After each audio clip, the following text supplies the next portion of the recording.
जय संविधान साथियों, जय जोहार। मी ॲडव्होकेट अमोल पठाडे, नाशिक।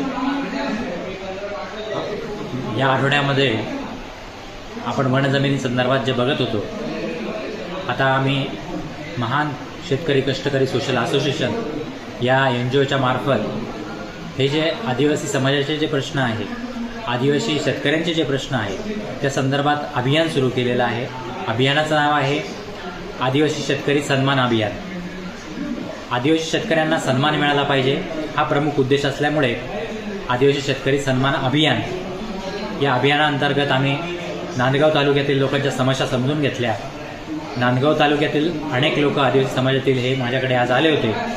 त्या संदर्भात त्यांची जी समस्या आहे, त्या ठिकाणी हजारो एकर जमीन आहे।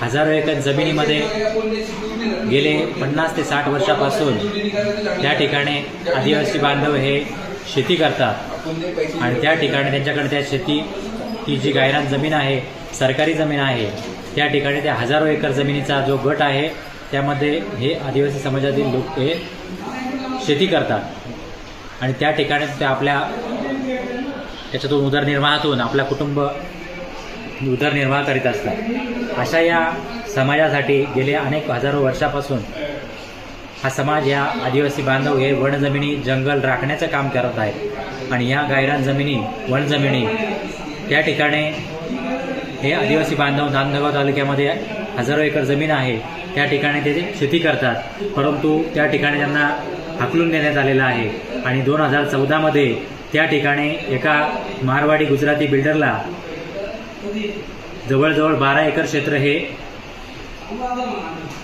क्षेत्र खरेदी दिलेलं आहे आणि हे खरेदी दिलेलं क्षेत्र त्या ठिकाणी त्याला 9,26,000 अशा रकमेला हे 12 एकर क्षेत्र विकलेलं आहे। त्या ठिकाणी अप्पर मालेगाव जिल्हाधिकारी 2014चे त्यांनी देखील त्या ठिकाणी परवानगी दिलेली आहे। जर सरकारी जमीन ह्या मारवाडी बिल्डरांना विकल्या जात असतील तर या आदिवासी बांधवांना जर कसण्यासाठी दिल्या तर ते या देशासाठी देखील शेतीच्या माध्यमातून विकास करू शकतात, देशाचाही विकास होऊ शकतो। परंतु या जमिनी या बिल्डरांना विकल्या जात आहे, याचा या ठिकाणी चौकशी झाली पाहिजे। ज्याप्रमाणे तुम्ही म्हणतात की गायरान जमिनीवरती असलेलं अतिक्रमण हे सरकारी जमीन आहे, त्याच्यावरती अतिक्रमण करायचं नाही, परंतु या सरकारी जमीन या बिल्डरांच्या घशात घालण्याचं काम या सरकारकडून सुरू आहे। हे बदललं पाहिजे आणि आदिवासी समाजाला ह्या जमिनी कसत असलेल्या जमिनी मिळाल्या पाहिजे। या संदर्भात आम्ही या आदिवासी शेतकरी सन्मान अभियान देखील चालू आहे। आपण देखील या अभियानासोबत जुडा आणि आपल्या तालुक्यातील आपल्या जिल्ह्यातील ज्या ज्या समस्या असतील त्या आमच्यापर्यंत पोहोचवा। आम्ही या